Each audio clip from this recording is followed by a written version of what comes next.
Learn the simple economic formula that works for everybody, and I can give it to you in just a couple of sentences. A simple economic formula. Kids can understand it. Anybody can understand it. Anybody that wants to get paid. Here's the language for your notes.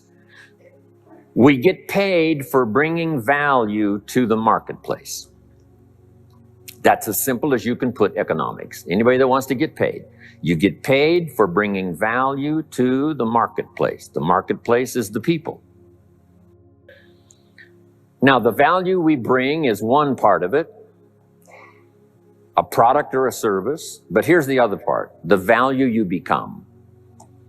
So just off to the side, put the value is two parts. The value you bring, like a product. If you manufactured it, you might keep improving the product. If someone else manufactured it and you're out selling it, they probably keep improving the product. But this is the one you have to work on yourself. The value you become, like an entrepreneur, a leader, a teacher, supervisor, manager. What you become also pays much more than what you bring. Once I understood that, then here's what my mentor said. Go to work on yourself harder than you work on your job. If you work hard on your job, you can make a living. Then he said, if you work hard on yourself, you could make a fortune. So I worked hard on my job and made a living, but I learned, starting with those extra hours per week, learning these extra skills, I started working on myself. And here's a philosophical phrase everybody should take home. Here it is. Success is something you attract by becoming an attractive person. Success is not something you pursue. It's what you attract by becoming attractive. By becoming attractive to the marketplace. What would do that? Multiple skills, multiple languages, and then some of the things I'm going to talk about the rest of the seminar. So, now what else would help you to be attractive to the marketplace besides more than one skill and more than one languages? I've divided it into five simple, basic fundamentals of ideas to ponder and think about that will increase your value to the marketplace. Could perhaps, like it did for me, multiply your income by 2, and then multiply it by 3, and then multiply your income by 4, and then by 5. And once you get there, it's not that difficult to multiply it by 10, because all you have to do is make sure you become more valuable and more valuable and more valuable. You don't have to work on the economy, because here's the first note. Each person's income is determined primarily by their philosophy, not by the economy. Once I understood that, then I said, well, I don't have to go to work on the economy. And the answer was no. You only have to go to work on yourself to make yourself more valuable. So now here's 5 things I want to share with you. And the first one is your personal philosophy. What could get you more prepared and ready for cashing in on the opportunity of the 21st century? And here's the first one, personal philosophy. Your personal philosophy is like a guidance system that helps you make decisions what to do, what not to do. From the information you get and what you learn and what you know, we decide. Maybe your philosophy would have been 5 years ago, never to attend seminars like this. You just didn't go. Now, 5 years later, here you are. Something happened along the way to change your mindset, saying, hey, for the money and the time, if I just get one good idea and walk away, it certainly is worth the money and the time. So now that little amendment in your philosophy, you now say, I'm going to regularly go, because it doesn't take but a few ideas to make a great difference in your income, personal life, social life, and all the rest. So now you know that's valuable. A change of mind, a change of idea. So that's what personal philosophy is all about. The more we learn, the more we know, the better we're able to make better decisions about two major things. Your philosophical guidance system does two things. For your notes, number one, helps you to see the dangers on one side so you can avoid those. But here's what else your guidance system does.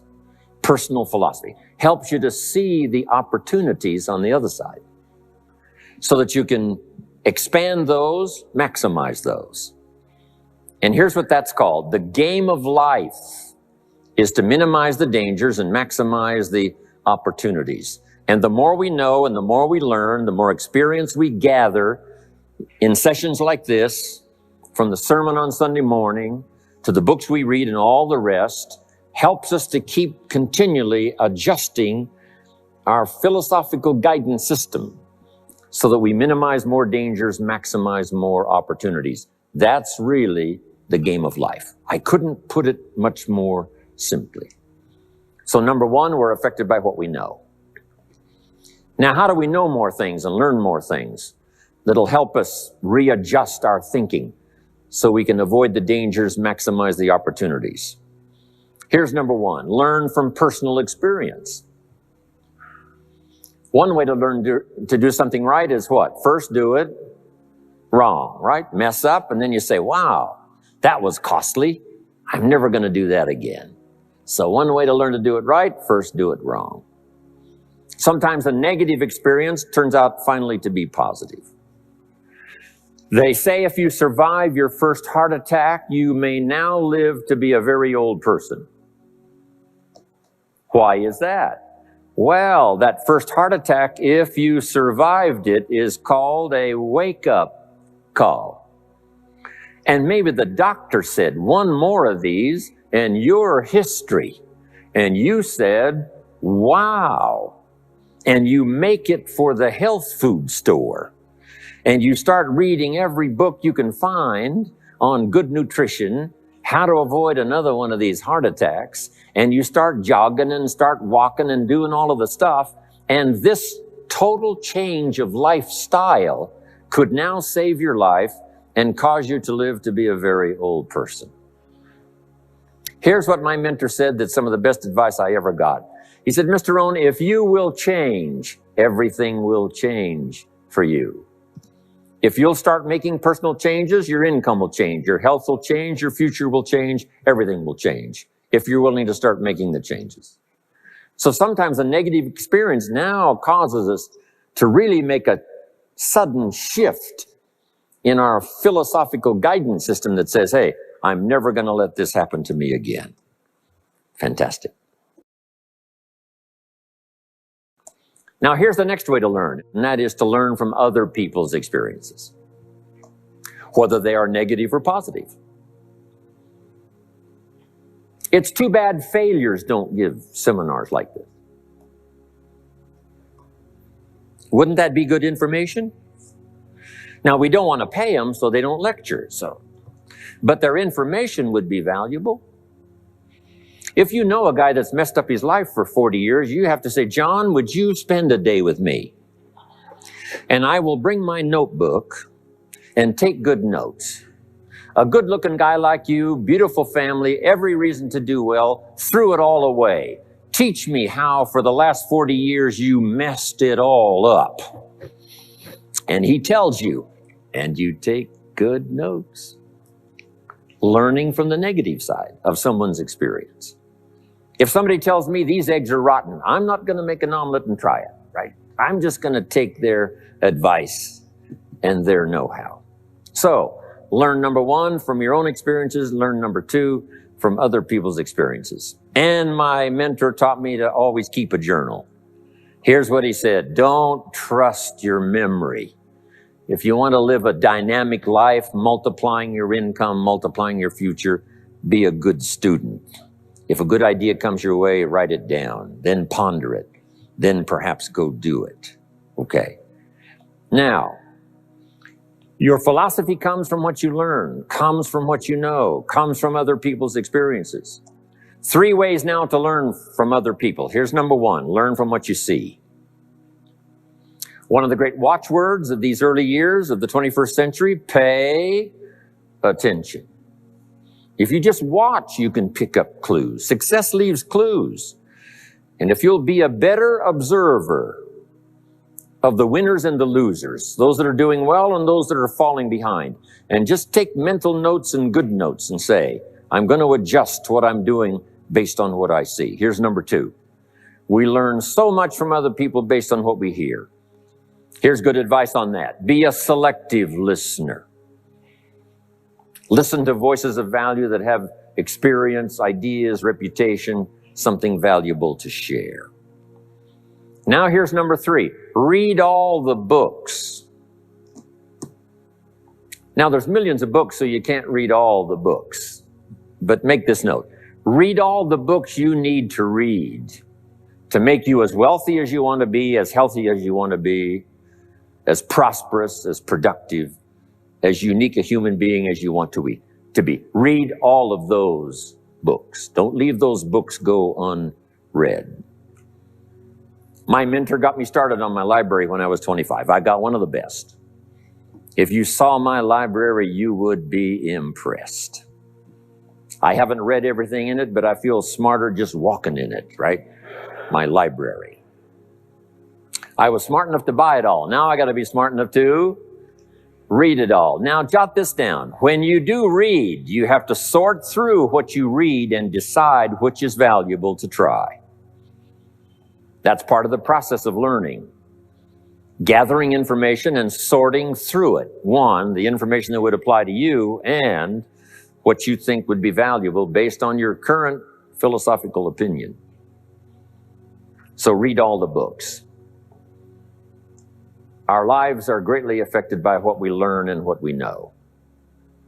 Now here's number 2 of these very basic 5 things I want to share with you. First, your personal philosophy. Here's number 2, your attitude. First, we're affected by what we know. When I talk to the kids in high school classes, college classes, that's the first thing I tell them. Get the information while you're here. Right? Nothing worse than being stupid when you get out of school. So get the information. Being broke is bad, but being stupid is what's really bad. So learn all you can. We're affected by what we know. So get the information. Don't be lazy in learning. Don't be lazy in going through the books, building your library, coming to classes like this consistently. Some of them will be so dramatic, your life will never be the same. Maybe this is one of those today. Next, we're affected by how we feel, attitude. This is the emotional part. We need the intellectual part to set sail. So as the winds blow, we can still get where we want to go. Redefine, keep strengthening our psychological and philosophical guidance system. But now we're also affected by the emotions. That's the power. And jot these notes down as I hurry along now. 4 things to consider on attitude and how you feel. Here's number 1. It's how you feel about the past. It's important to make the past useful. Past experience, even past losses, past failures, as well as successes. To review it and go back over it, see where you went wrong, correct that, invest that now in the future. Don't live in the past, and don't carry the past around like a burden, but simply use your past as one of your mentors to help refine mistakes, make some changes that you can invest now in the future. Here's the second attitude. It's how you feel about the future. We look back for experience, but number 2, we look forward for inspiration. Now, where does the inspiration come from? Looking forward. Here it is, learning to set goals. Number 1, decide what you want. Takes more than 5 minutes. Take some time and decide what you want. Where do you want to go? What do you want to do the next 10 years, 20 years? What would you like to become? How many skills would you like to learn? What are the books you want to read? How about the people you want to meet? The cities you want to visit? Experiences you'd like to have over this next period of time? Start thinking about all of that. Here's the next key. Write it all down. Building a life is like building a house. What if you were laying bricks and somebody came by and said, "What are you building here?" And you said, "I have no idea."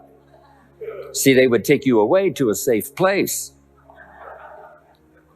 So building a life is a lot more important than building a house.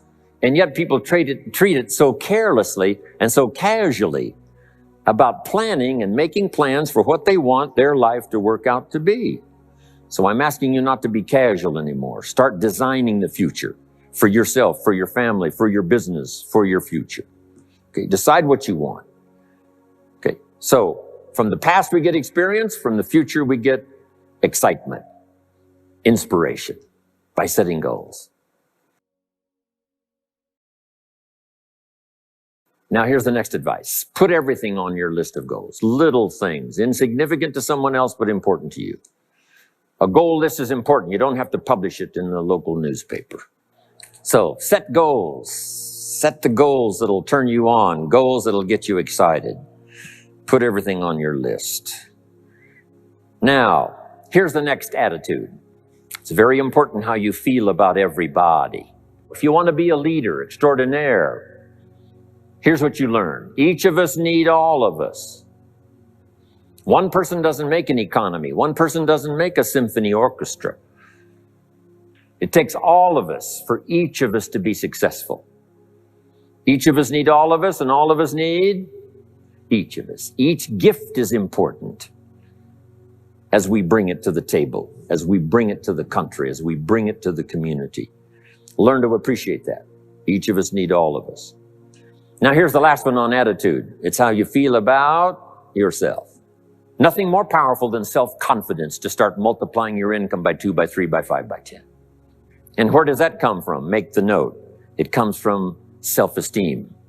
Doing the things you know you should do, and at the end of the day, your self-esteem is soaring and high. You've met the people you said you'd meet. You made the calls you said you would make. You did the things that you required of yourself to do. And at the end of the day, you feel great about yourself. That is one of the greatest motivating factors for the future, self-esteem, feeling good about yourself. Now let me give you the miracle piece of this formula. If you're ready, say, I'm ready. Here it is. Number 3 is activity. We're affected by what we do. Now we've gotten to the formula of how to turn ideas into reality, how to turn imagination into substance. It's called number 3, activity. So add these notes to it now. Activity is the work. Activity is the labor. You might add labor pains. I'm short on personal experience here, but the mothers in the room would tell us that we know what that's all about, labor pains. Why would an upcoming potential mother be willing to put herself through maybe a rather painful experience? She said, that's an easy answer, and it's for your notes. It produces new life. Why wouldn't she put herself to the labor? Now comes the miracle of new life. And whether it's new career life or new business life or new friendship life or new married life or new life of any kind, it has to come from the work. It comes from the labor. In fact, labor was so important. Here was the original formula for labor. If you have forgotten it, remind yourself. For your notes, 6 days of labor and what? 1 day of rest.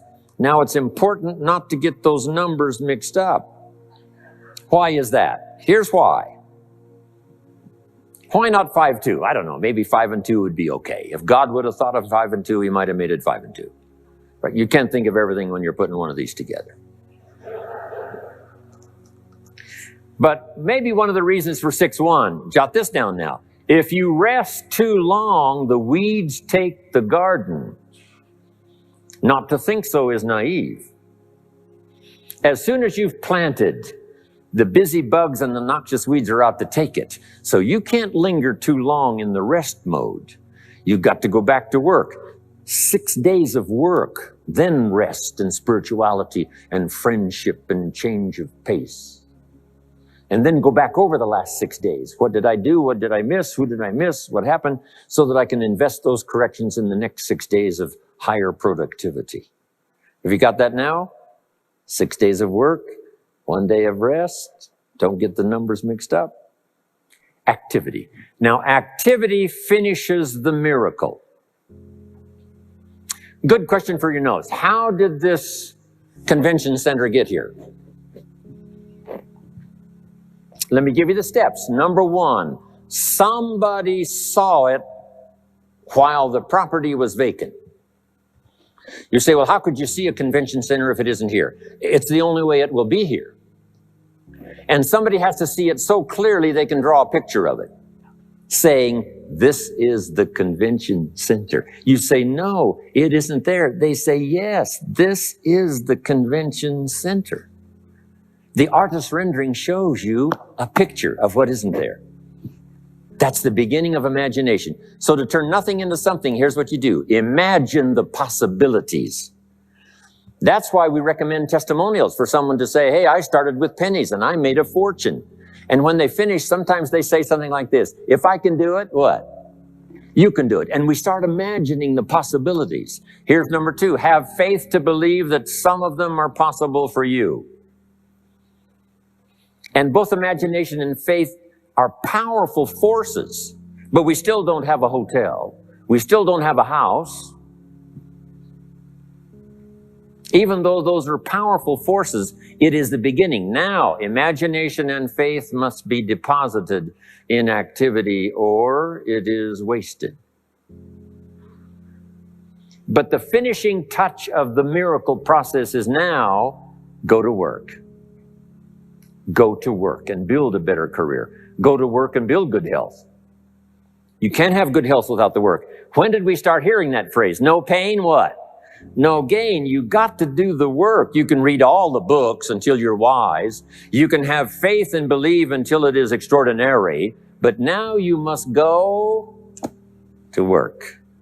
And if you'll learn to appreciate the work that produces the miracle of good health, the miracle of a career, the miracle of a relationship, the miracle of a fortune, only humans now can do this.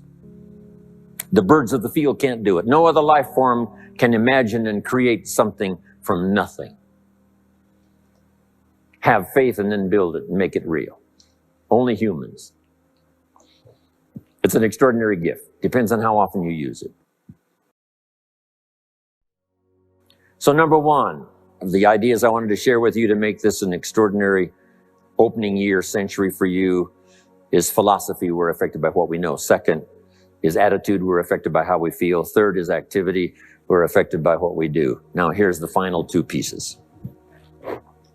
Number four, learn to measure progress. Once you've set up a project now, you want to turn nothing into something. Now you must measure your progress. How are you doing? Here's how we teach it to our children. Life expects us to make measurable progress in reasonable time. Measurable progress in reasonable time. That is the game of life. So part of it is not just to set up the proposed project, but as we start working on it, we start measuring how we're doing. Now, first, what is reasonable time? You can't ask someone every 5 minutes, how are you doing now? See, that's too soon. Guy says, I haven't left the building yet. Give me a break. Now, we can't wait 5 years. That's too long. So there's reasonable time. So make this note now. What is reasonable time? One, at the end of the day. A conversation a father should have with his daughter today, because the magic is there. If he waits till tomorrow, the magic may be gone. Today. Next is a week. Make that note. Usually, we get paid by the week.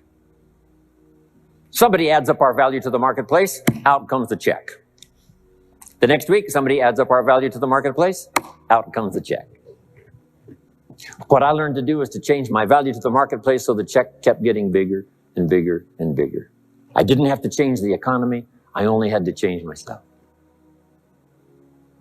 Measure your own progress.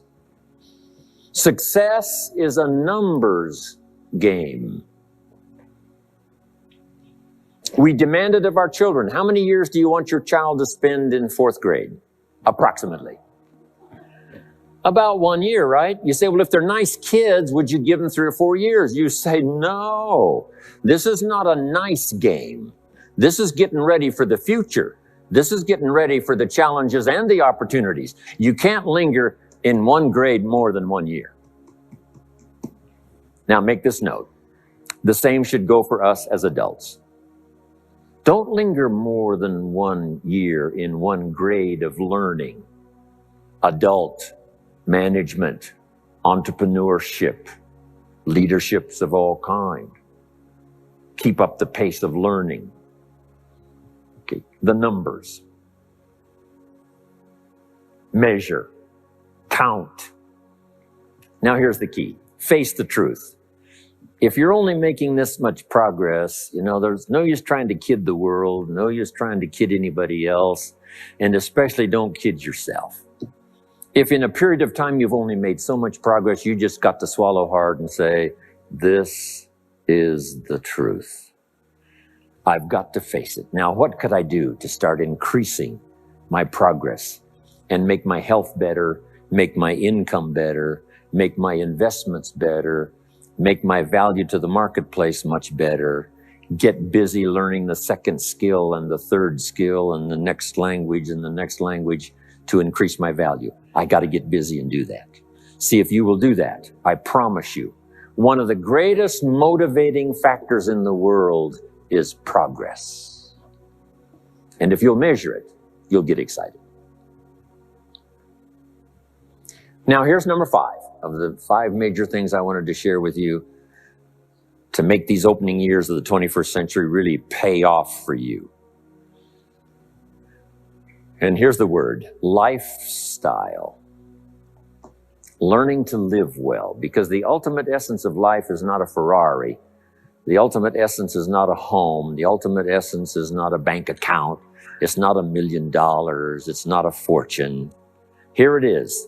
The ultimate essence of life is learning to live a good life. That's the key. Whether you have modest resources or whether you have mega millions, either way, the real key is learning to live a good life. And so in my closing 5 minutes, let me give you what I think is a good list. Now, this is the short list. In other presentations, I cover a longer list, but this is called Jim Rohn's short list for living the good life. Here it is. Number 1, productivity. You really won't be that happy if you don't produce. And here's the next bit of advice on that. Produce to the max if you possibly can. To produce a little is okay. To produce enough is okay. To produce some to get by is all right. But why not try productivity to the max? Andrew Carnegie, who built the steel industry back in the 30s, here's what Andrew said. I'm going to spend the first half of my life accumulating money. I'm going to spend the last half of my life giving it all away. He got so inspired by that goal that the first half of his life he accumulated $400 million, which back in the 30s was a lot of money. A mega fortune. Guess what he did the last half of his life? He gave it all away. I got a good question for you as we close. Here's the question. What's got you turned on? What's got you up early? What's got you eager to face the day? What's got you inspired to learn the extra skill, put in the extra time, go the extra mile, learn how to work with people, guarantee your future? Good question. Here's number 2, good friends. You got to have good friends. The best support system in the world is good friends. Collect and nourish those as priceless. Good friends are those wonderful people who know all about you and still like you. Those are good friends. Here's number 3, your heritage. What's made America so unique among all the nations of the world and the greatest experiment in the history of the world? And that is the depository of gifts that have come to America over the last 300 or 400 years. The heritage from all walks of life, all over the world. Now, the key to keeping America vital and powerful and unique for generations to come is to keep alive these heritages. The music, the dance, the costume, the customs, the literature, the poetry, and all the rest combined together, making us an extraordinary, unusual nation among nations. Keep your heritage alive. Here's number 4. Your spirituality. Whatever you believe in terms of spirituality, that's important. And I've got 3 words for you to consider. Here they are. Study, practice, and teach. Whatever you believe in terms of spirituality, study, practice, and teach. Don't leave your spirituality unstudied. Don't leave it unpracticed, and don't leave it untaught. It's one of the major components of a good life. And now to close for your notes. Take special care of the inner circle. Family, close friends. Nourish them, they will nourish you. Inspire them, they will inspire you. And take care of the details, the little things that makes it special for family and friends. When my father was still alive after my mother died, my father lived about another 7, 8 years. When I used to travel, I would try to call him while he was having breakfast with the farmers, Southwest Idaho.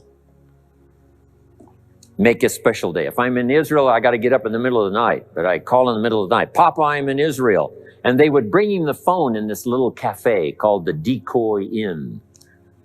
And Papa would say, Israel, son, how are things in Israel? And he'd talk real loud so everybody could hear, right? Say, Papa, they gave me a reception last night on the rooftop overlooking the Mediterranean. He'd say, overlooking the Mediterranean. Now he's got a story to tell for the rest of the day. My son called me this morning while I was having breakfast with the farmers. I know he had to get up in the middle of the night. Special days. One more scene. I thought about my father walking down the lane on the farm to the mailbox, opening it up. And this is for your notes. Make sure the mailbox is not empty. My father lived to be 93. What kind of an experience would that be for a day? Age 93, open the mailbox and it's empty. Even if it's just a postcard, make sure the mailbox is not empty. The details, the inner circle. And now here's the last. Maybe, just maybe, some of the things I've shared with you have been seeds that have fallen on your consciousness at the right time. And then if it turns into something valuable for you in the future, that will be well worth my coming, being away from my grandchildren and my children for a little while, to come and deposit the best of my experience with all of you today. Thank you very much.